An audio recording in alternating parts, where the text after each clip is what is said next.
So it's then very important to build a portfolio showing what you have done in the past and what did you do, showing your sector of where and what you negotiate these terms, and make sure that these portfolio shows the very best of you so that people get a very good idea of what you do. Also, make sure that you have a contract so that you can formalize agreements to protect both parties. Draft a clear, concise contract outlining the scope of work, payment terms, and conditions. This is to ensure that transparency and minimizes misunderstandings. So specify the number of revisions included in the agreed upon fee to avoid scope creep.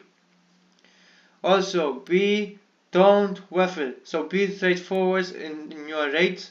Clearly state that your desired rate without unnecessary explanations. Confidence is your word is key. Instead of saying I did like X amount, but I'm willing to work for Y, say no, my rate is X for the proposed work. Rates per hour, explore different pricing structures as well, so discuss the advantages of per hour rates for larger projects and consider per hour rates for repeated clients where trust has already been established. For example, for this extensive article, as per word rate is appropriate. However, for our ongoing partnership, a per hour rate it may be beneficial.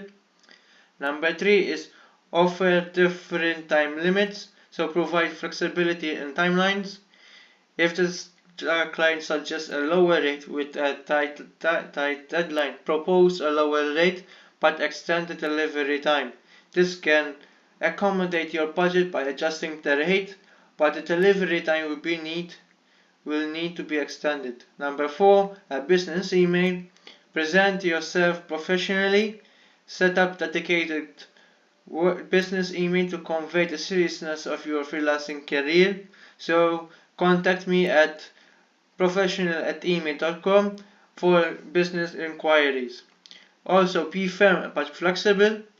Stick to your rate but be open to negotiation. So clearly state your rate while acknowledging that you understand budget constraints.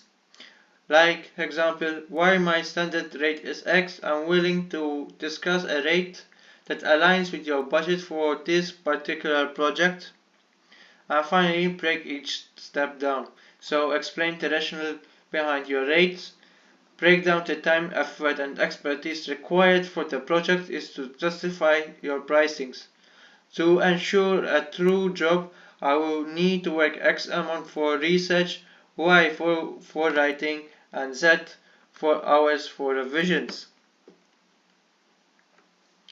Now, how you can know who you are negotiating with. Gather intel at your negotiation counterpart, so review past communications to understand their style, formality, and tone. If they prefer concise emails, mirror that in your negotiation responses. Also watch for changes in tone, so monitor shifts in tone, communication tone. Be attentive to abrupt changes in the language, indicating shifts in the stance. Example, if the responses become terse, it might signal reservations or concerns. Secondly, think before you send. Scrutinize your written negotiations before sending. Eliminate ambiguity by avoiding slang, jargon, or acronyms that might be misunderstood. Imagine saying this: if discussing rates, define terms like per word or per hour to prevent confusion. So armed with these negotiation skills, you are ready to navigate the intricate world of writing. In the next lesson, we'll explore further the power of feedback and honing your negotiation powerness. Thank you and see you next lesson.